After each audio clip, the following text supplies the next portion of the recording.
Yo,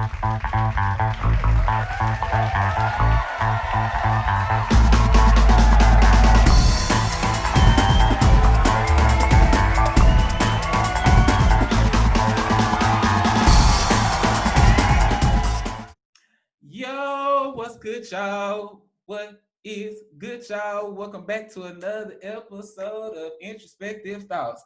I don't know what's been up with me, but I've been rhyming like I got bars and shit. And that's never been a case for me, and I don't know why I'm playing. But either way, we back like four flats on a Cadillac, like the passenger seat with your nigga laying in it.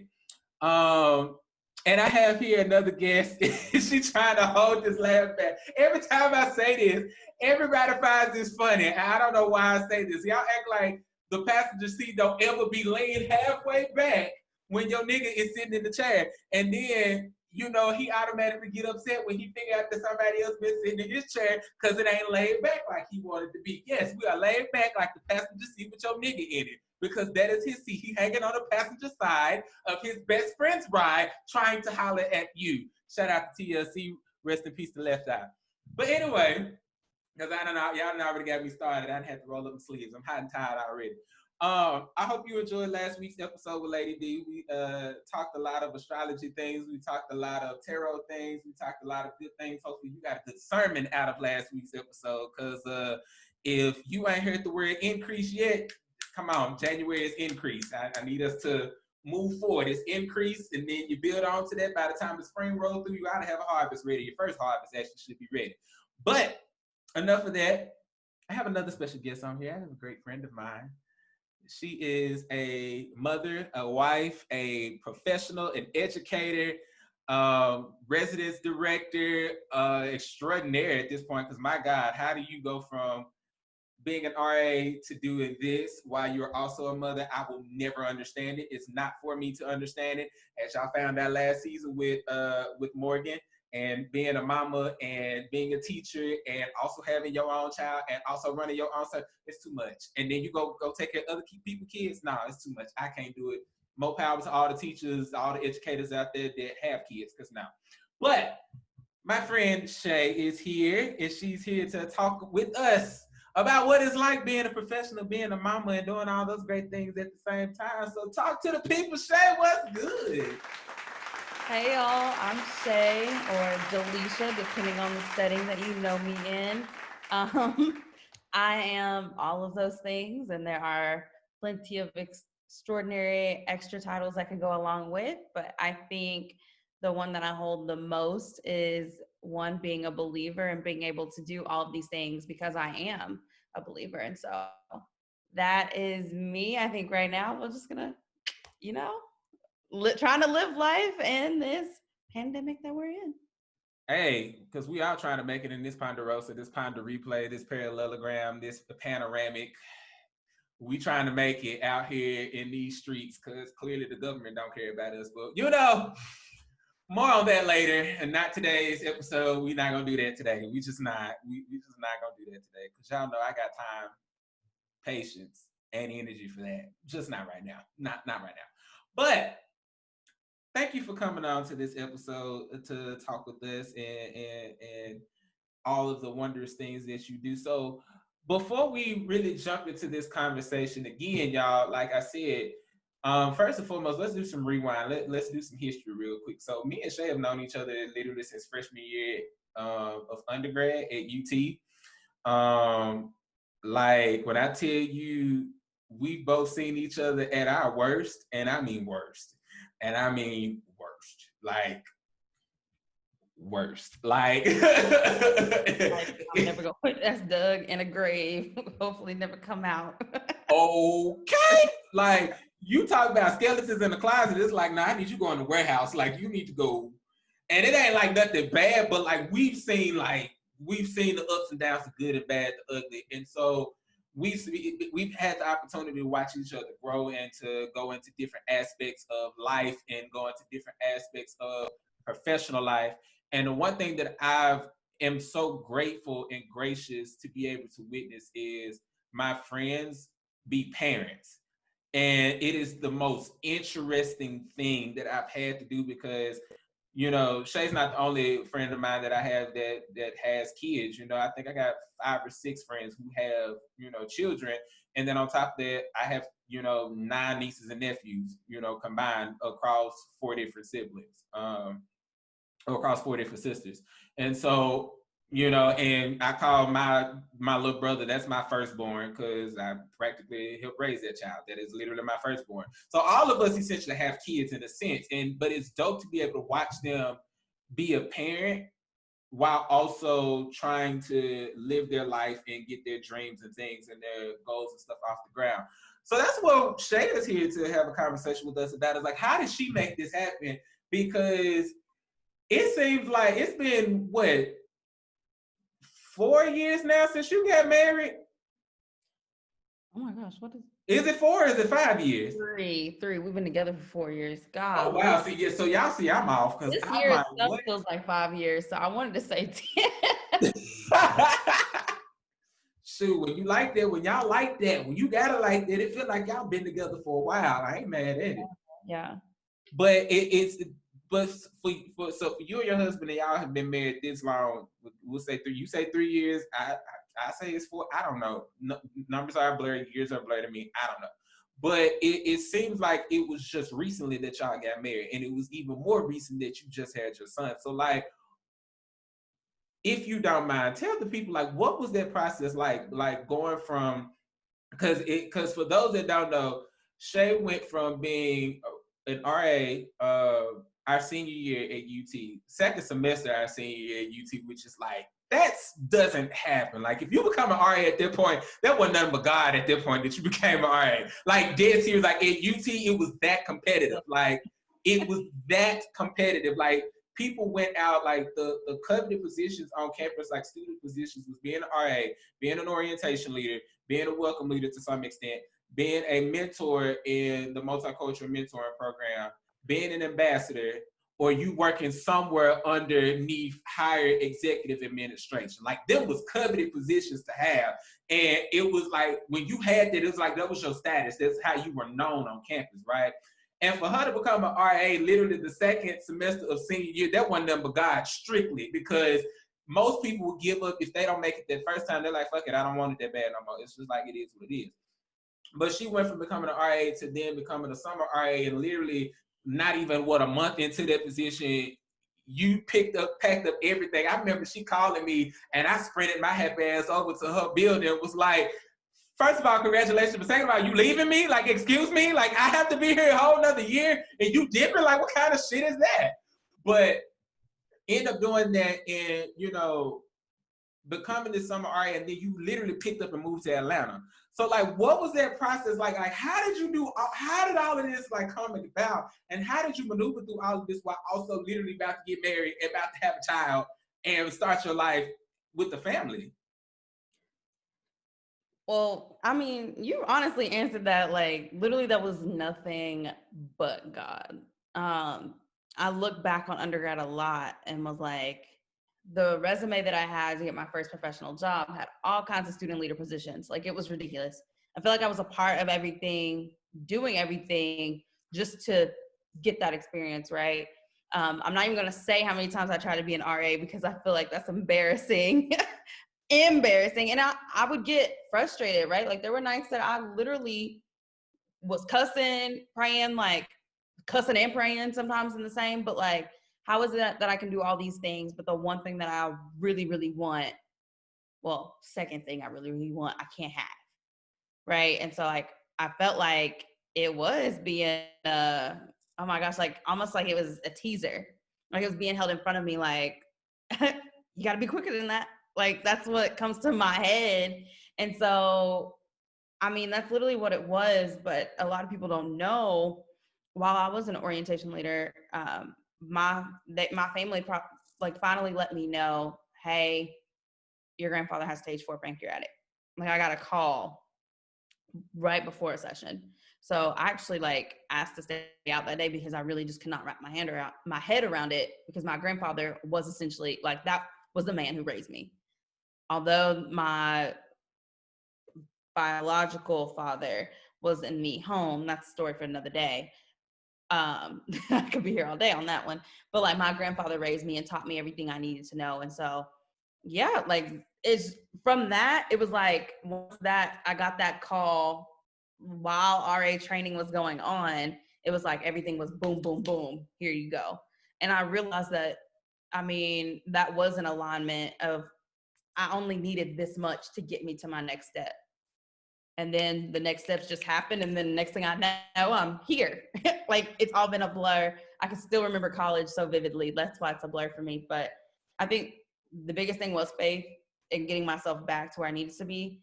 But the pickup to Atlanta was crazy and sudden because I just lost my grandfather. I lost my grandfather in June. And so I really was like, forget it. I'm about to, like, I graduated. I'm finishing off my summer RA. It is what it is. I'm about to just move back home, call it a day, because I don't have a job yet. Um, my mentor, my grandfather was really sick, so I just went home to spend some time and help take care of him. And my mentor said, I know you're busy right now. Fill up this app. Do you see what's on my plate right now? Like, I'm not worried about anything else. I'm worried about these final moments. Fill out that app. I got another text. Fill out that app. It closes today. So I went ahead, filled out the application because I'd already done my resume and stuff. And so filled it out. My grandfather passed away. Y'all, that night, I get a call. Not even a few, like this man literally, it just happened. I get a call saying, hey, we're looking, can we schedule a phone interview? Me, I was like, can I call you back tomorrow? Like, this is not a good time. And I'm not trying to tell them all my business, but it's just not a good time. So I called them back to the next day and they set up a phone interview for the day after. Like, it was quick. Then this man's funeral happens, get a call that day. Can you come in this weekend for, what do you call this? Oh my gosh, an on campus. Oh yeah, y'all move fast. Okay. Literally go fall in love with the institution, the space, just the energy. It's in Kennesaw, so it's close to Atlanta. It wasn't Atlanta, but close to. It was just, I mean, honestly, I feel like that's all it could be was God. But that was a promise I'd made to my grandfather as a kid that I would be in Atlanta. And so I felt like the only thing to do is when they offered me the job was to just pack up and go. Like I was between being an RA and a professional, there were less than 48 hours under my belt. Finished my last RA shift on a Saturday morning, and Monday morning I was a professional. Wow. And I mean, like when you called me and I didn't realize how quick that turnaround looked, because you told me this story multiple times before, but I don't think I necessarily conceptualize that turnaround. And I didn't conceptualize because like literally you was like, yeah. So I mean, like when I tell y'all I walked into her RA apartment at UT and I mean everything was already packed. And I was like, damn, you finna I'm like she literally was like, no, I move in 2 days. Like I literally have to go like now. And I was like, okay, like it took a minute for like to kick in, but I know my response, like I don't remember exactly what I said, but I know I was like, no, by all means get up. Like I know you got a lot of this stuff going on, and you know, and I think I had told you about the story about my grandfather when he had passed away. His funeral was my 17th birthday. And so it was like I've had a similar, you know, kind of like it's supposed to be a happy moment, but you're also still grieving at the same time.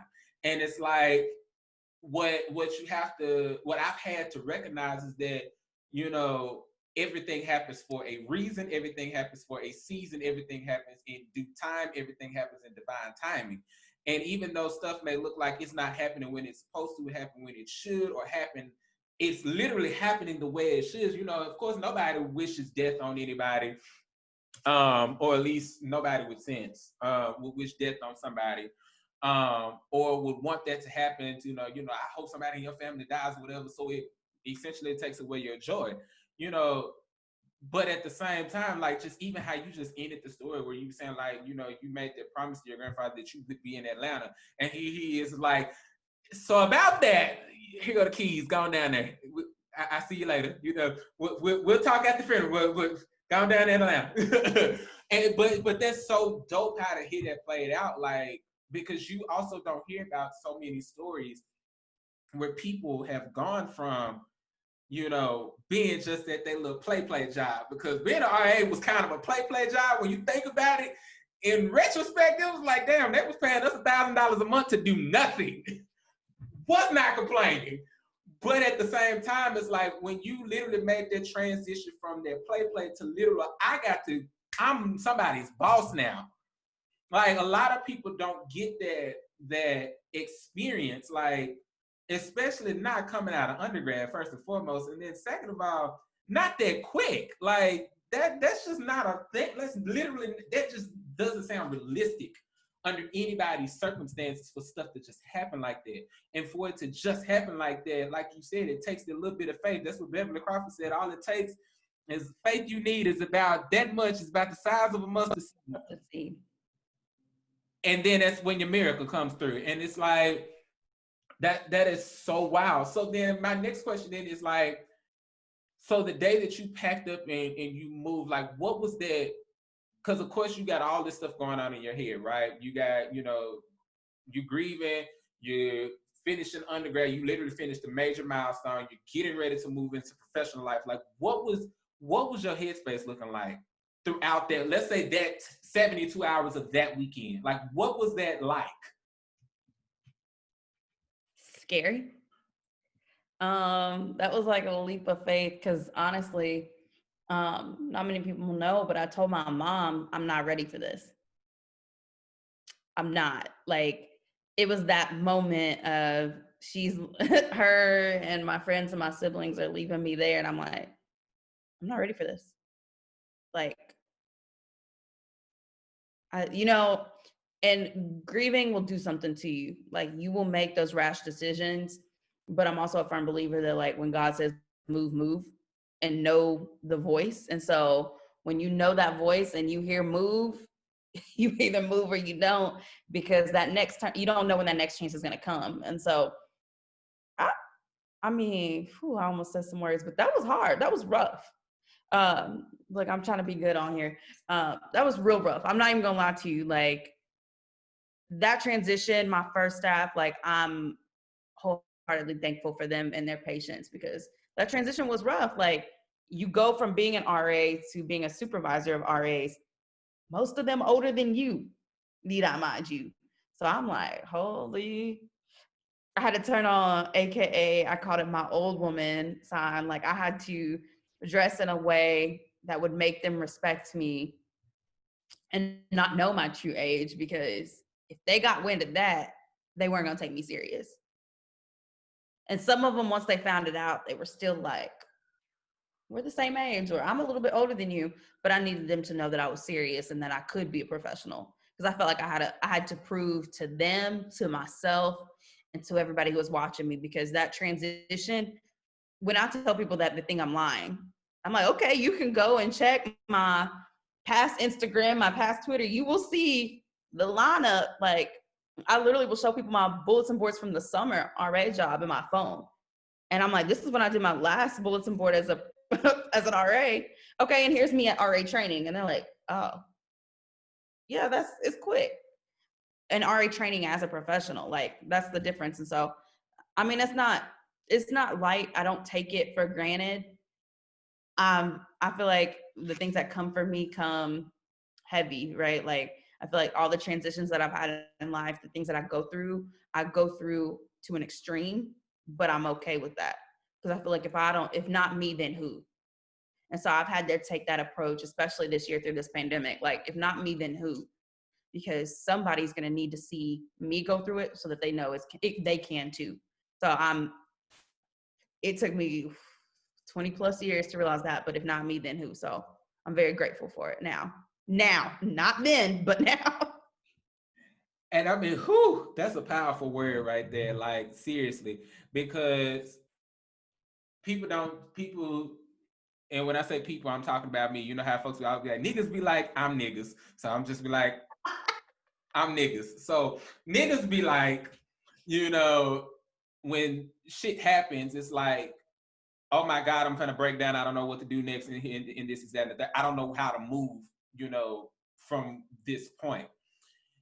And like you said, if not you, then who? Because I sit here and think back to a lot of the times in my own life where God said, "Get your ass up and move," and I was like, no, girl, this ain't it, cause that don't look nice over there.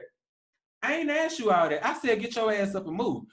But like you said, you don't hear those opportunities and you don't know when it's going to come back around. But like I've always told people, at least as recent, where I'm like, anything that's destined for you is going to be for you at the end of the day. And you don't ever have to work for anything. You don't never have to outdo nobody.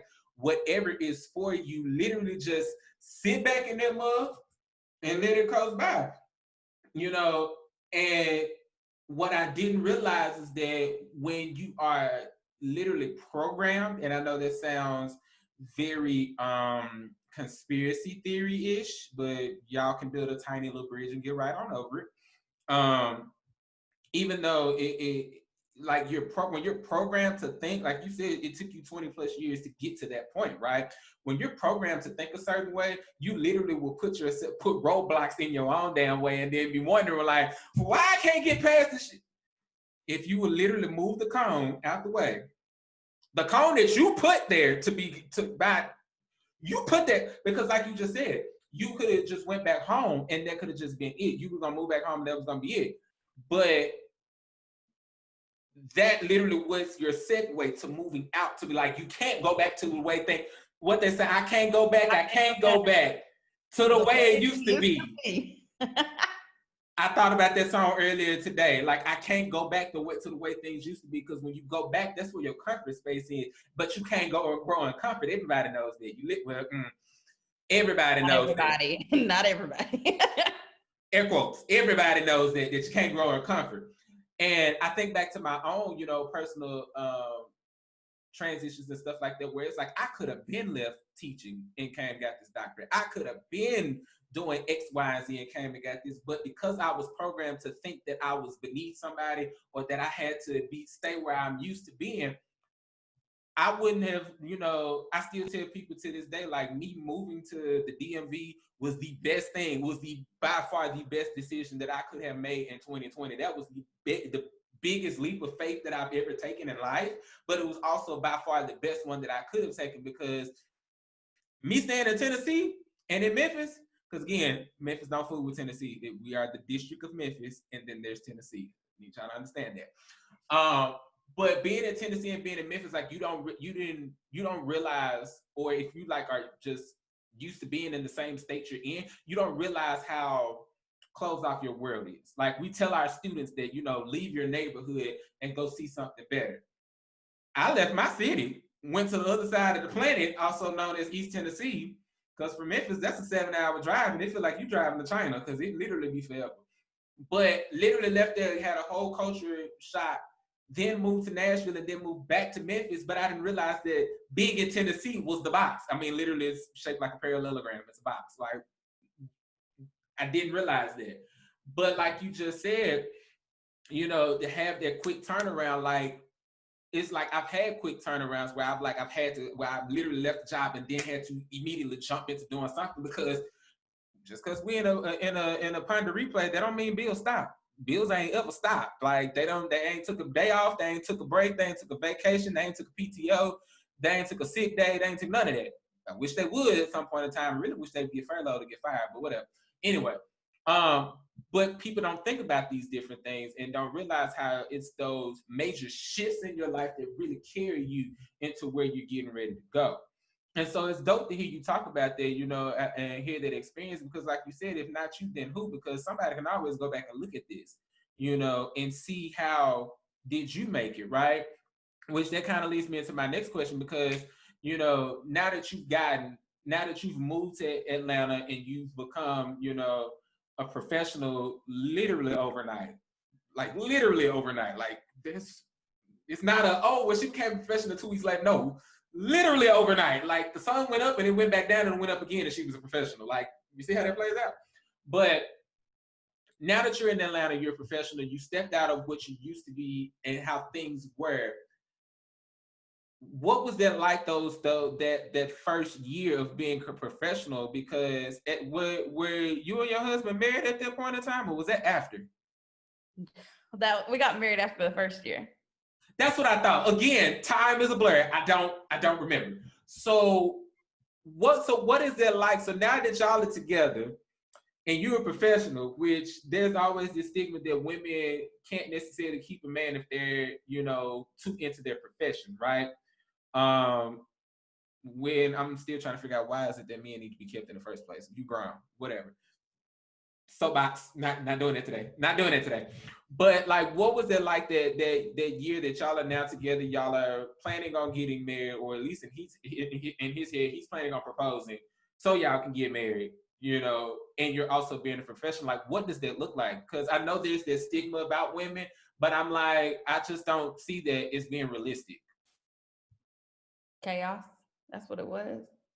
Um, Speak your 'Cause truth. That's what we look. We speak truth. We call I'm spades spades being on this show. honest. Call it what you call it. No, when I think about it for real though, like in my blood, it runs deep to be a workaholic, primarily for the men. Well, I guess I'm just the woman who just caught wish of it somehow. And I work just like they do. So sun up, sun down, I'm working. I'm coming home in my spare time. I'm like, ooh, but I can get this done really quickly. Um, all of my friends know I'm a workaholic. Like I get lost in my work, and not that I don't know. I love it. Like I love what I do, and so I want to make sure that I'm being the best, and I'm setting everybody else up, setting myself up, so that I can do great work. And so I got lost in that, and so many people don't know. Like he stayed in Tennessee. He stayed back home. I was in Atlanta. I kind of was like, all right, cool. It is what it is. I can remember during training, we got into some argument. It's so petty. I can't even remember what it is now. Like, that's how petty it was. But I honestly was like, bump this.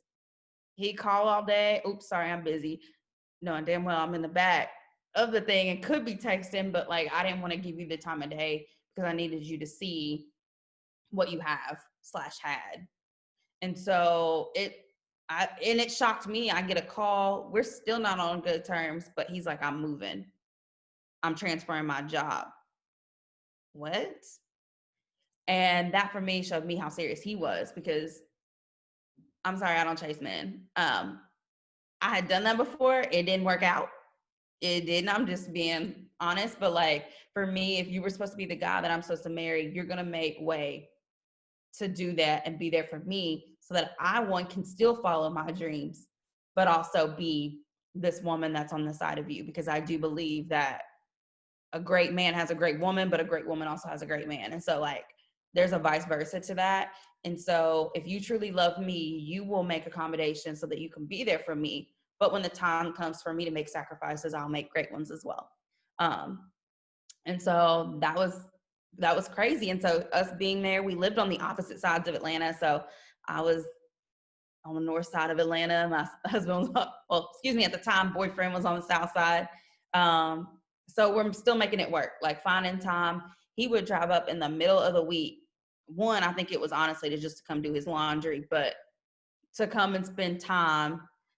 And your girl was also cooking. So that was the way that, a meal. And then on the weekends, if I wasn't on call, I would go spend time with him. So it's kind of making this thing work. And then the professional life got a hold. And, I had a real conversation with him even that summer before I moved of like, if you truly think that I'm the woman you are supposed to marry, because that was what he told me before we even got together dating, was like, he never asked me, can you be my girlfriend? His question to me was, will you marry me? So that's also another thing. I still have the photo of it to prove it, just in case, yes, you're watching and think I'm lying.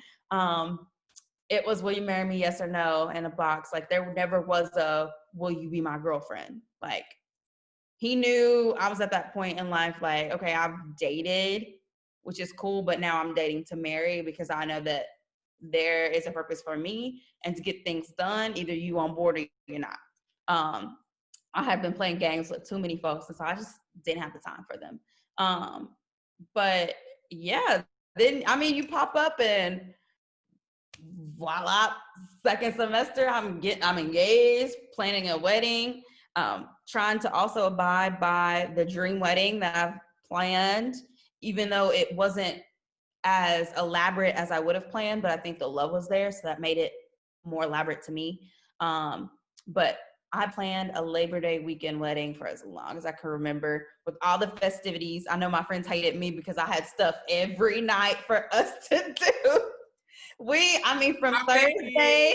I had fun. I don't know about everybody else, but I had fun.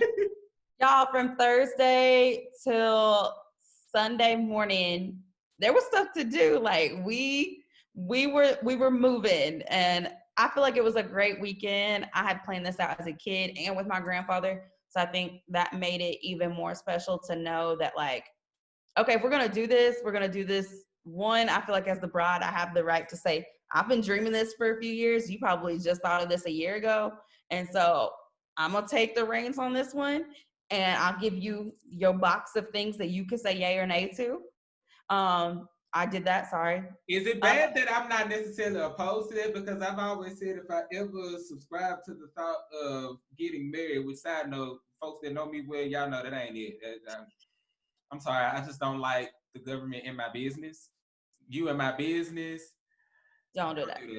So yeah, shout out to that great person for that saying as well. I just seen that video last night and I was like, that's where that comes from. Okay. Anyway. All the time. That's his saying. Yeah, right. So but I don't like government in my business, but I've always said, like, if I was ever to get married, I'm like, here's my list of things, my sticky note list of things that I'm like, this is what I want to see for this wedding. But you just tell me the date and time and what color to be in, and I will be there. Like literally, because to me that's your day. And a lot of folks were like, well, it's supposed to be the day between the man and the woman and stuff like that. I'm like, yeah, that's true. I said, but I'm gonna have the reception because I know me. Because I went to UT and we take shots at 9 o'clock in the morning on a Tuesday morning for shits and giggles, and it's not even a game day. Like I'm gonna take care of the reception. She can have the wedding. On my sticky note list of things, reception. I got that. Let me find the DJ. Let me provide the snacks. Let me provide the drinks. I'm getting everybody fucked up. So you just let your people know that. But everything else, you got it. Like, this ain't my day, this for you. So I'm not necessarily, the fact that you did that, I'm not opposed to it. If somebody was to come and tell me that tomorrow, like, I want to get married with you, and this is what go for it, knock it out. Because it's not my money we spending anyway, so there's that. Except for that after party was his money, because that was a whole nother conversation for another day. But he got everything he wanted in that after party, so. But the after party was fun too. That's another that's an off the record conversation. The after party was lit though. As the only one of 3 sober people in the entire building, it was a fun day. That was only because I had that unexpected wedding gift on the way. So since we're here, let's get into that conversation, because now, as it's all going chronologically, right? Because now you're still a professional. You're still taking care of somebody else's child. Several of somebody else's other children. I really need y'all to understand, side note, I really need y'all to understand the amount of work that educators go through from the pre-K level to the college level. Y'all have to understand that it's not just the fact that people think that we just get up and teach. And it's like, no, there's a lot of stuff that goes into that to even do 1 hour of one day of instruction, regardless of if you're teaching them curriculum or you're teaching life skills, as she is in her profession. So like, people, y'all gotta understand that like education is not easy by a long stretch. So now, tangent, side note over. So now you're a professional. You literally just became a wife, and now you're knocking on the doorsteps of being a mother. Like now, from the day you got married to the day your son was born, that was what, about a 6-month time span? Mm-hmm. Okay, so now how does professional life look while now trying to add a baby onto this mix? Because I'm telling y'all, when I would call Shae and I'm like, you good? Because I'm like, you do a lot just in general, but now you have a child on the way. So I'm like, I need to make sure that somebody is consistently and consciously checking on you like you need it because you are literally growing that whole human inside of you. Like, I need you to make sure that you're good. But like, walk us through like what was that like? Now you're literally planning a child on top of this. Like again, like we had this conversation with Morgan, I can't wrap my head around childbirth still. And I'm just like, now I'm a professional and I'm married and I'm about to have a child. I'm just like, I'm freaking out and I can't even do it. Like, so walk the people through what that look like, and especially me, and hold my hand through it because I'm like, I don't know how this playing out. And like in hindsight, I wish we would have canceled our wedding when we found out, just so I could have fully focused on motherhood. Um, in hindsight, but I'm glad we didn't, because I knew at a courthouse, in a backyard, in a living room, wherever it was going to be, in a hallway, whatever, like I wanted that man to be mine, and he wanted the same for me. But I think that was a whole nother thing of like dealing with oh my gosh, are you having a shotgun wedding? No, he proposed in February. Apparently conception was somewhere in May/June. Not really sure. He thinks he remembers. I don't. I still try to add up the dates to figure it out. I'm still be on my calendar like, this still wasn't adding up to me. It was crazy, right? And so we were dealing with a lot of institutional and departmental changes at the institution that I was at. I was about to be the only person living on campus as a hall director with a baby. So not only that, you got to put on the Black woman as a professional hat, which professional hat is one thing, but being a Black woman, that's like 2 strikes in the professional world. So it's like double the amount of eyes. And then, oh my gosh, this woman just got married and now she's about to have a baby on campus. What does that look like? So then you have the conversations with lawyers about liability and what that looks like. And basically, is this child going to be like, will the institution will be liable with certain things, but also what is the liability of having a kid on campus? That particular campus, let me say, because it looks different at the institution that I'm at now. So you have to worry about that. You have to worry about conversations with coworkers. So having to talk to coworkers, I didn't think I would need to talk to people about being comfortable with my personal life. Like, this is my personal life. So why is it that I have to be cognizant of, okay, if you're on call, something happens, what are you going to do about your child if your husband's not around? Like, these are conversations no one would think about having if I were a man. I have friends in the field who are fathers and have never had to deal with this conversation. It becomes a spotlight on women of, okay, you're going to be out. Well, how long are you going to be out? To be honest, at first I was like, oh, I'm just going to do the 6 weeks or whatever and be done. I didn't know I was going to have an emergency C-section, which was going to require a minimum of 8 weeks. I didn't know that postpartum and my attachment to my child would have its days to where I feel like I'm going insane, but I also truly love this person that 8 weeks wasn't enough. So I took the maximum allotted. I also didn't think about, am I paid for this entire time? What this looks like of, thank God my mama had me sign up for short-term and long-term disability, because women don't know to do these things a lot of times. And if you want to be paid and you don't have the time to cover, so I'd only been a professional for a year and a half by the time he was born. Like, I didn't have the time to cover 12 weeks of sick and vacation. So there was a lot of pieces to the staffs. And so by the staffs, I mean like the student leaders. That was a whole, well, how does this work? Will you have time for us? If something happened, like, they start to get weary of what it looks like to have a mom as their supervisor. And it should not have been that way. But that went from the professionals thinking that way. I personally believe that students overheard some conversations they shouldn't have, because why would that worry be there in the first place? But I think folks realize that just like I'm a mama cub to my son, I was a mama cub to them. So the same mama bear y'all had prior to him, you're going to have the same one after. The only difference is, don't call and wake him up unless I'm on call. Shoot me a text. Let's have some context beforehand. And I'm not going to be at your beck and call. And so while I still struggle with work-life balance, and I hate that word/phrase, I feel like he gave me somewhat of that.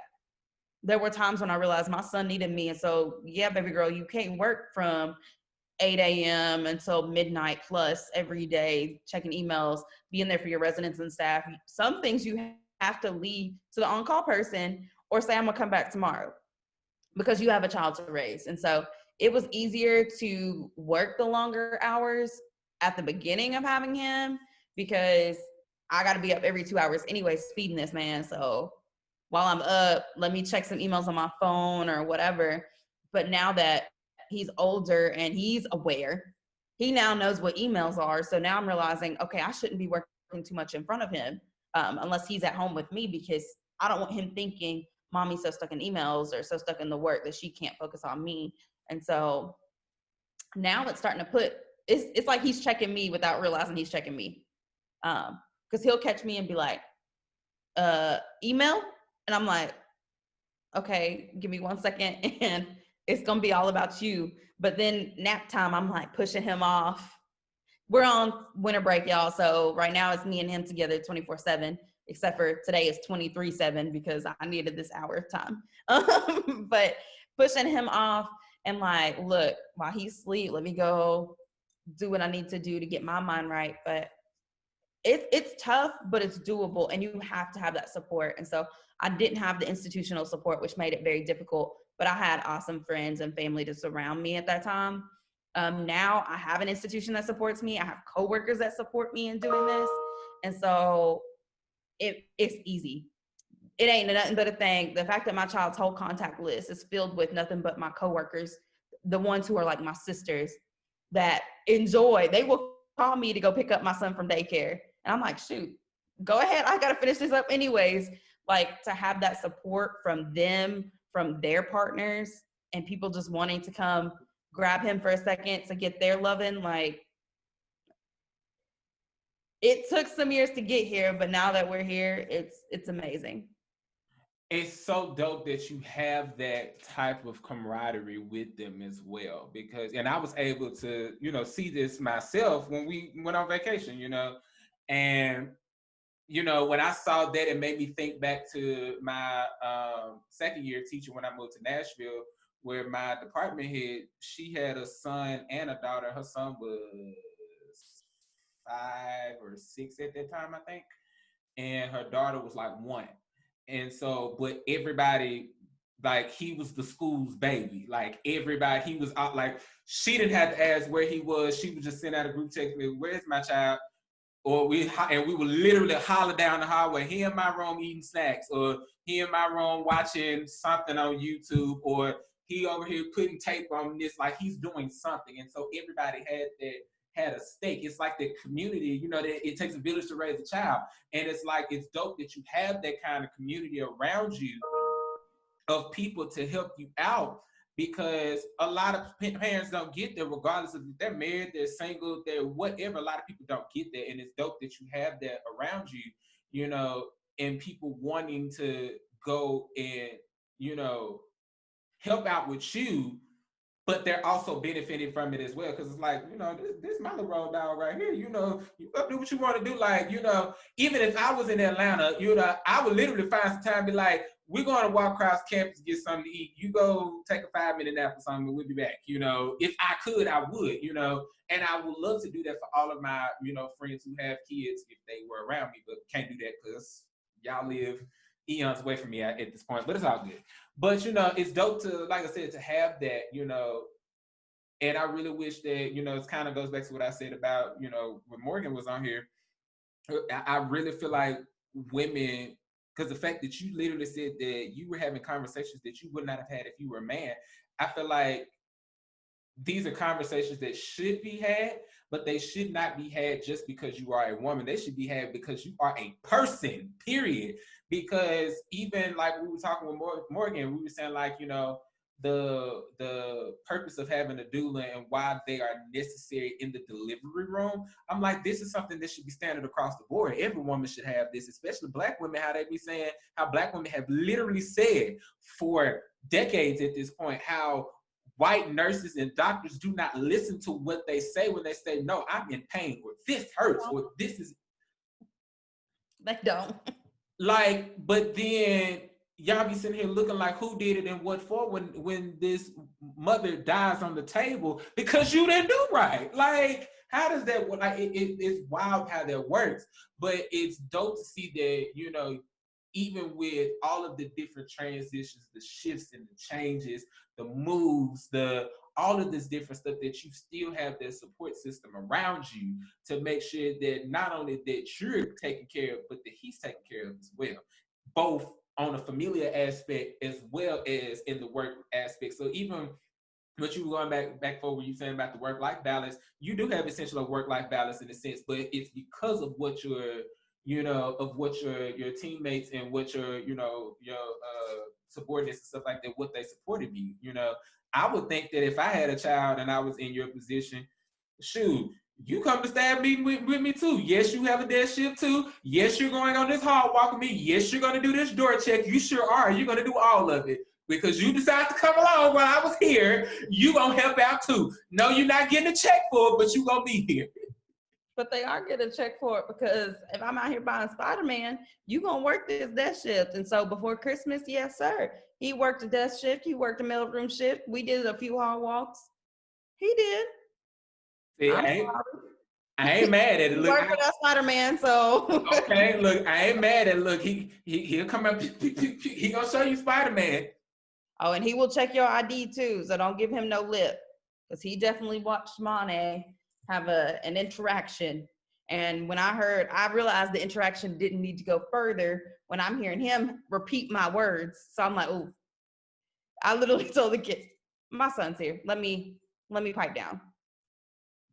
If you saved by the child, because if he was not sitting here, you would get it. It was an echo. I was like, what?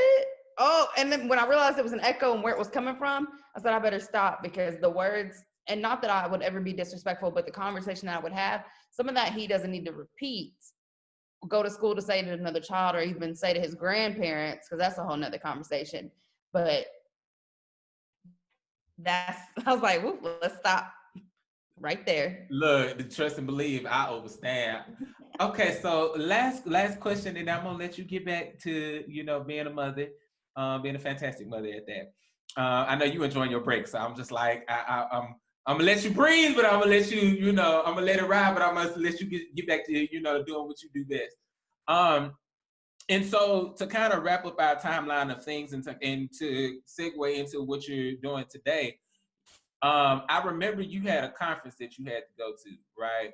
Where I think he had either just turned 1 or it was between 1 and 2. It was somewhere between that time period where you went to a conference and there were questions about, people like asking for advice, as far as like, how do you do it being a professional and being a mother, right?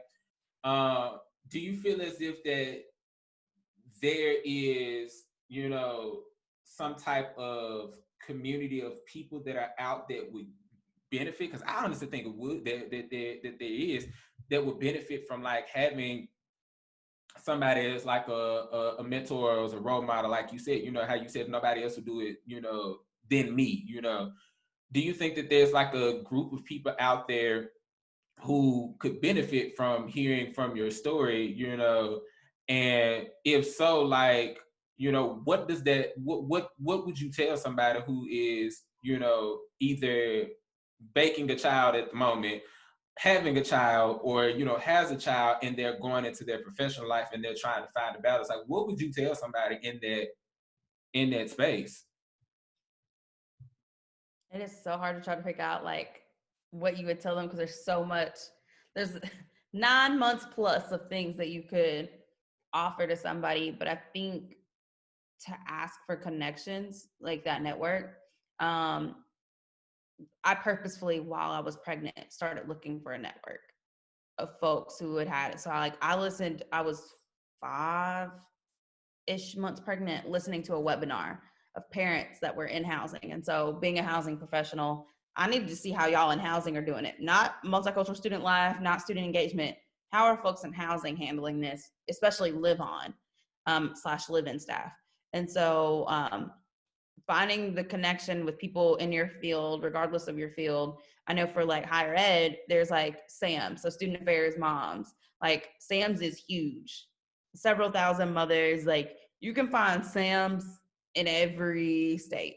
Like that's how big SAMs is. I don't know about the fatherhood side, only because I have a friend who's a father, and he bonded with several of us other SAMs to try to form a parenthood group, but primarily like a younger parenthood group. And so we have a group, it's like the new P3, very small. We honestly just need to sit down and dedicate time to do it. We're just all parents. So as you know, time, things get away, or you get AKA mommy brain or AKA daddy brain, and it just, you forget about it. But we do check-ins with each other and hold each other accountable.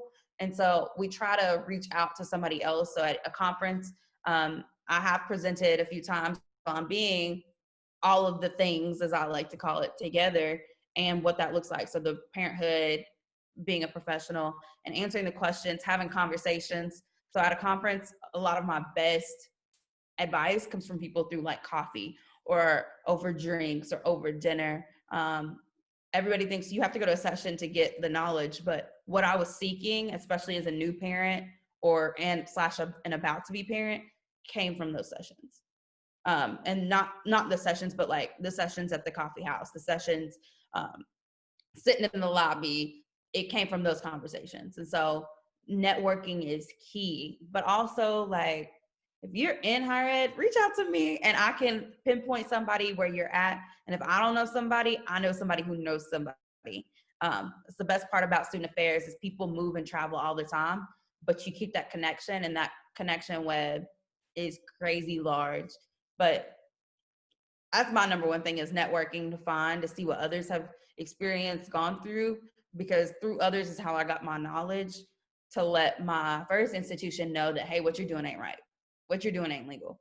Because those were some conversations for another day that I did have to have, some difficult ones about the statuses that I held and the roles that I held, but knowing what you will take. And also find out what it looks like if there are parents around you, how they're being treated, the mothers versus the fathers. That is huge too. And if you are a minority, like if you claim to be a minority, what does that look like for the minority versus the majority? Because you will see, it is America, you will see a difference. But how you navigate that difference is what's going to be important, because that will determine if you are Black woman identified as myself, how I navigated through that determined a Black woman coming after me at that institution with the same or similar situation. And so I knew that, like, I watch Hamilton a lot, but like history has its eyes on you. And so people were literally watching to see, is this something we would want again? Is this something we could do or navigate again? And so I truly believe that the way I navigated it allows for others in a predicament similar to myself to come and step in. And I love that. And I love the fact that you were willing to take on that initiative to be kind of that mentor, be like that beacon of light for people to be able to come and receive that. Because I think back to, our boss from UT, Jeannie, and how she literally raised her child. She literally was in the same boat as you, where I think she was an RA. Yeah, she was an RA at UT. In the same building that she was an RA in, she became a hall director in, and then became like area director of that specific. Well, not that she was area director in East Side, and she was on West Side. Yeah. So, but anyway, but I think about her, and I think about her experience of like how her kids like grew up. At least one of her children grew up on UT's campus. Like the boy went to school and came home, and he was at UT around all these college folks. Like and I mean, you living a life at that point. Because even if you are only child, you still have 100 siblings just waiting for you. Several hundred siblings. Several hundred older siblings. That's like literally, several hundred aunties and uncles and cousins, big cousins, all of this stuff that's just like waiting on your beck and call. Like you never have to want for anything. But besides her, I don't know anybody else that's had a similar situation as you. And so it's dope that you were able to be that person that, people were looking at like, are we going to be willing to do this again?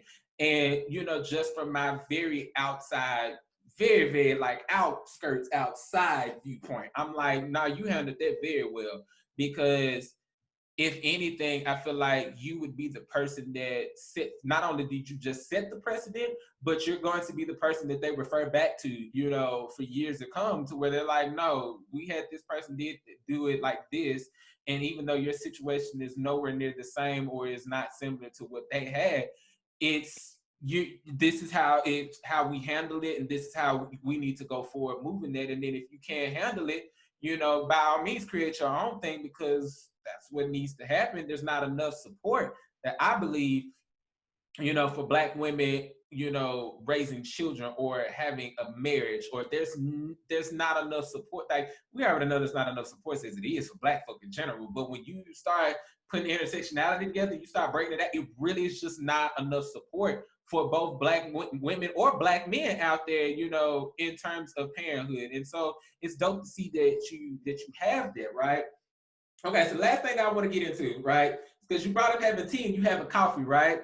So as I said at the beginning of this thing, I don't know if I said it, I may have forgot.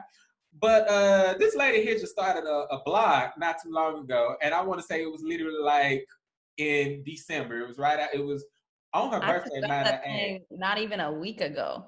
Yeah. So when y'all watch this, mind you, it's December when we recorded this, because Sorry, I forgot. it's fine. Look, nah, it's look. It's gonna say at the top previously recorded, like it said on your talk show. That's what it's gonna say. It's gonna say previously recorded. Cause I'm sorry, niggas got shit to do. Niggas got shit to do. So, anyways, but as I said before, she has a blog that she started. What is it? Tea Time. No, that's my nick. Oh, that's a professional nickname. We're not gonna get into that. Okay, so let me rewind it all the way back. Java and Tea with JTD. Java and Tea with JT. Thank you, because I was like, woo, let's bring that all the way back. So you started writing a blog post. Tell the people, what is the blog about? What are we getting into? Where can they find it? All this good stuff. So you can find. So my blog is through Wixsite. The link is actually on my IG page. So my IG page is just a way that I want to connect and interact with folks who are reading it, get their thoughts, opinions, see what they want to see. I don't want to say like it's just one thing to write about, but I think the things that I like to hint at are being a mom, being a wife, being a professional, and the chaos that comes with it. And so right now we're in the midst of people getting to know about me and why I've been inspired to do this. And so it's funny because Charles was one of my inspirations. While I was going through, so at the time when I was a new wife / new mom and a new grad student, that's a whole nother conversation for another day. But doing all these things, Charles was like, you really need to write down some of the things that you're going through, because y'all, I was going through family life, everything that could happen, I felt like was happening at the same time. And while I might have looked okay on the outside, your girl was not okay on the inside. I should have done that outlet when I was told to do the outlet, but as you hear, sometimes obedience is key. And so it sat on my heart for a while. And to be honest, I started thinking about it more and more, starting with this pandemic. But I was like, I'm having to do childcare just closed. We were closing the hall, so I'm still having to work full time and care for my son all day, every day now, because there was no 8-hour break with daycare. And I'm finishing up grad school, so I was like, I need the time. Do I still have the time? No, but you make time for the things that are important to you. And so that's what I'm doing right now, is finding outlets, because I feel that when I write, I am a better mom. When I write, I'm a better mother, and the wife. Let's add the and wife part, because I need to be great to the both of them. I'm a better family woman, so sister, daughter, etc., to all the people, and I'm a better friend. And so that's my outlet. But also, like, y'all, my life is a hot mess. And so you're going to get some comedy. You will laugh. You may cry. You will see some emotions. For those who even know me, there will be some things you'll read that's like, oh, you didn't tell me that. well, you didn't ask. And so it's a little bit of everything. And so there are 7 days of the week, right? And so there are 7 categories that I do have on my page. Lord have mercy, y'all about to test me right now. Look, I'm over here like, dang, I should have wrote these down. But, getting into Sundays, that's more of your like, your Fresh Start Sunday, I think is what it's called. So like getting into some of the starting off fresh, sometimes you just need that refreshing. And I feel like Sundays is my day to refresh. Mommy Mondays, Tea Time Tuesdays, Wednesdays, Outstanding Woman. And so I've already done my first wow feature on my sister. Please read. It's a letter to her. My Thursdays, so the Transformational Thursdays. So that's professional advice, professional stories, or simply just a transformation in my life that I may see, or when the time comes, featuring other folks' lives in the transformation. Fridays, Foundational Fridays. So getting that foundation is key to being a better self, like for my own personal journey, but for your journey as well. And then getting into those self-care Saturdays. And so I have a self-care Saturday one that will be posted soon. And by the time you're looking at this, it should be on there. But really starting to talk about, because a lot of this is a journey for me, but I want to be on that journey with y'all. And so giving the advice. So if you're thinking about navigating all of the roles, this is for you. If you just feel like you need to be encouraged or empowered, this is for you. If you want to read about somebody else's life just to see that yours ain't the only one that's a mess, this is for you. Laugh, cry, scream, yell, whatever. Just grab a seat, find some Java, and sip on some of this piping hot tea. Yes, ma'am. Yes. Y'all know I'm gonna give y'all all the links and descriptions and all the Twitter handles, IG handles, all of that stuff. I'm gonna give you all of that so that way you have it, so that way you can go and support this Black woman. Because even if you don't have a child, the way some of y'all been talking on Twitter, y'all are like one thump away. And I just mean like one They good. can be surprises. They can be surprises.